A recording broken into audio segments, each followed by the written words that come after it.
make sure to hit the subscribe button and also hit the bell symbol to get notified of my new video uploads. I bought this 2017 Aprilia Tuono V4 1100 factory back in March of this year, so I will have owned it over 9 months, and I'm getting ready to sell the bike, so I thought I'd do a long-term review on it and tell you the good, the bad, and the ugly. Stay tuned. Hyper boost on!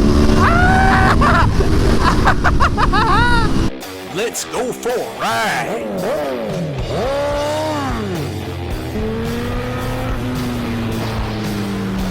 Watching CycleCruza's all-in-one motorcycle channel. Subscribe today. Continually video suggestions, but you may find what you're looking for by visiting my website at CycleCruza.com and click on the menu tab My Videos. And those are a bunch of playlists with all of my videos categorized in them to make it easier for you to navigate through. Hey guys, for those of you that want to stay safe and get my airbag vests, my jackets, camo pants, boots, gloves, ultralight carbon fiber helmet, I have links in the description and comment section of my videos, or go to CycleCruza.com and click on the menu tab My Gear. Okay, we'll start it off with the ugly, the stuff I dislike the most. The number one thing that I really hate about this bike is that it's very expensive to put on a slip-on exhaust. It's going to run you at least $2,000. The most popular option is to buy the Aprilia slip-on that comes with the unlock codes, and that's going to run you at least $2,200 or more.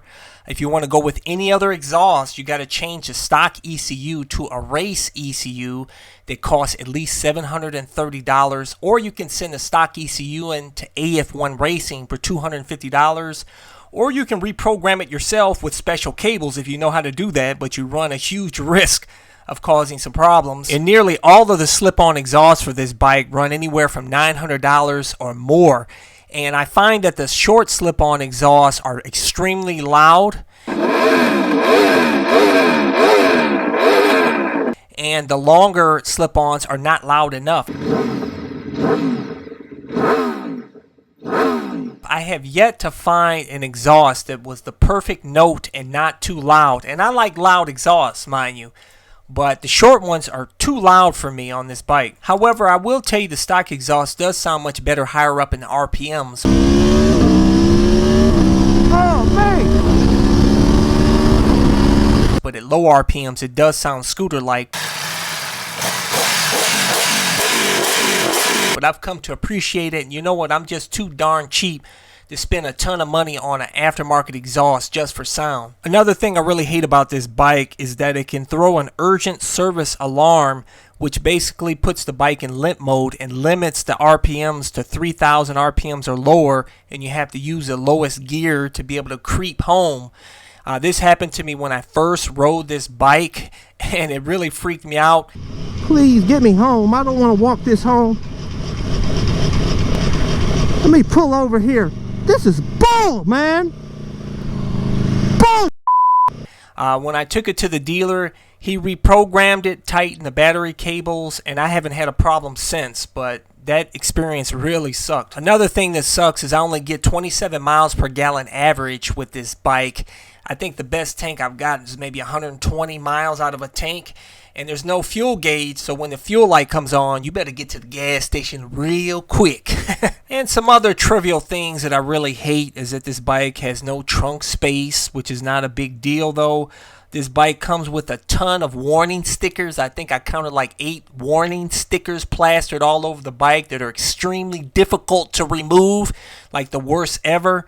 Also, there's minimal Aprilia dealers throughout the United States. There's only 2 here in Ohio, and some states don't have any at all. And this being an Italian motorcycle, the parts are very expensive for this bike, and they're not readily available like the Japanese parts are. Okay, now that we got the ugly stuff out of the way, let's talk about the bad stuff.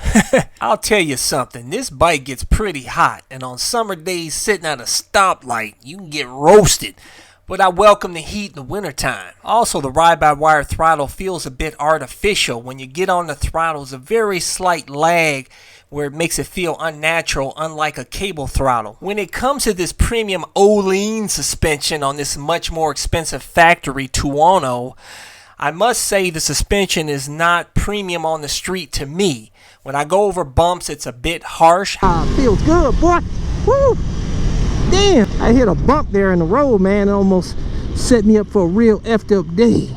You can't really get cute out here going fast around corners in Ohio, man. However, I did not tune this suspension for my weight, nor did I do it on my CBR 1000 RR Showa suspension, which was much better on the street. But this Öhlins suspension is best suited for the track. That's why you buy this factory version if you're going to do track days. I don't do track days. I'd have been much better off going with the RR version and saving a few $1,000.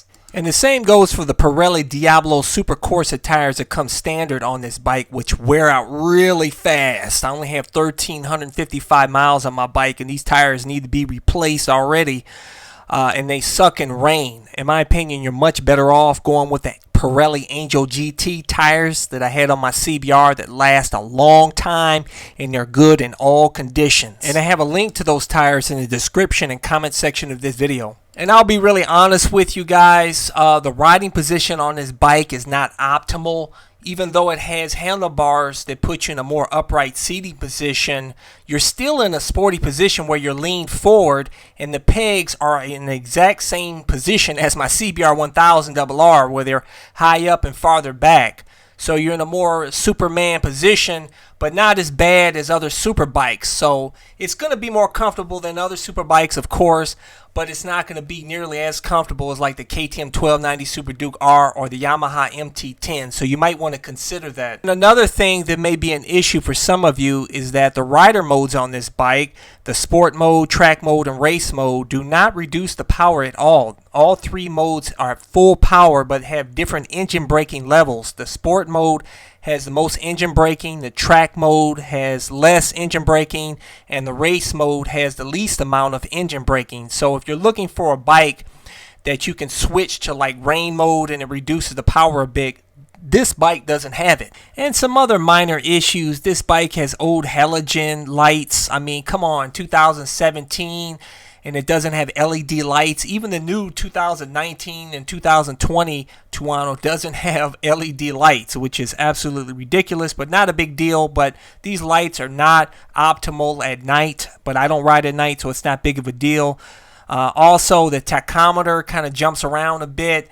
I don't feel like it's really super accurate the way I like it on analog gauges. Also, it has a narrow fuel tank opening, so when you put fuel in it, you can't see how much fuel you're putting in it, which is kind of irritates me, but it's not that big of a deal. Also, if you want to get the Bluetooth multimedia on this bike, you're going to have to buy the module for it that costs like $200, and you're going to have to install it yourself or have the dealer install it. And another thing I don't like is this bike has a special key, like it looks like a Lexus key that has a chip in it or whatnot. So if you lose it, you're going to pay a ton to get another one. I wish it had a keyless system like the KTM 1290 Super Duke R, you know, the key fob that you put in your pocket, and like the Ducati X Diavolo had. I enjoyed that, but these are minor gripes. Finally, the good stuff about the bike. I'll tell you what I truly love about this bike is the 1077cc V4 engine that produces 173 horsepower and 89 pounds-feet of torque at the crank, of course. Super strong, smooth power throughout the rev range. The mid-range power is strong. We got power. Oh, we got power. Oh, we got power, guys. It even has a bit up top for those of you who want to hit the track. Hyper boost on. The bottom man power is not as grunty as my Ducati X Diavolo that I used to own. Oh, my. Oh, that's what I'm talking about. But I tell you, once you crank the throttle on this bike, you won't miss it. Man, and the character of this V4 is absolutely amazing. Now I can understand why a lot of people rave about the V4 engines, because the engine on this bike is fantastic, man. That's what sells this bike, and I'll tell you, even with the stock exhaust, the sound of this V4 engine sounds like a MotoGP bike, and it sounds amazing. Woo! As far as the handling of this bike, I'll tell you, this bike dives in the corners, no problems. You know, side-to-side turns, effortless. No issue whatsoever, man. Feels absolutely fantastic in the twisties, even though we don't have that many twisties here in Cleveland. I love the seat on this bike, man. It grips you. It's firm but yet comfortable. I love it. And as far as the stopping power, the Brembo brakes, it has M50 calipers with the 330 millimeter discs. Strong bite. I love the M50 Brembo brakes, man. Woo! Super strong. As far as electronic rider aids, I think they're the best in the business. It has 8 levels of traction control, 3 levels of ABS. I've tried it on the higher setting and lower setting. It's non-intrusive. It feels natural. It helps save your butt. It has cruise control. Awesome. I wish it had heated grips though, but you can't have everything. And I think this bike looks absolutely stunning in the factory version. That's the main reason why I got it, is for the looks. The red rims, the graphics. Looks fantastic. Otherwise, if you could care less about the looks, definitely go with the RR version if you do street only, and it's helped save a few bucks. Okay, let me wrap this up. I really enjoy the bike, guys. It's a fun bike, amazing engine. Sounds awesome at higher RPMs, but I'll be honest with you guys, I enjoyed my former Ducati X Diavolo S more out here on these crappy Cleveland streets. Oh! You hold on for dear life, man. Because it had a bit more grunt down low, so it was really fun at slower speeds, and it still handled the twisties nice, and it was much more comfortable too. I'll tell you, the higher pegs on this Aprilia Tuono can be a bit taxing after, say, all-day riding. A few hours is no problem, just like my CBR 1000RR, but if you want to ride all day long, it can become a bit taxing. I know some people lower the pegs, and they say that helps a bit, but man, the X Diavolo, you can just like sitting in a chair and just enjoying the power and scenery, and just super comfortable and fun. But both bikes, fantastic. And I highly recommend the Aprilia Tuono if you do street and track. Honestly, the main reason I'm selling is because I just want to try a new bike for the channel. As you guys know, I switch bikes like every year now. But hey, don't forget to subscribe to my all-in-one motorcycle channel. Thumbs up. Check out my playlist for new riders and popular videos. Don't forget to comment and subscribe, and check out my other channel, Bug Out Moto, where I customize a van for my motorcycle so I can live in my van with my motorcycle and travel across the country anywhere. Subscribe to my YouTube channel, Bug Out Moto.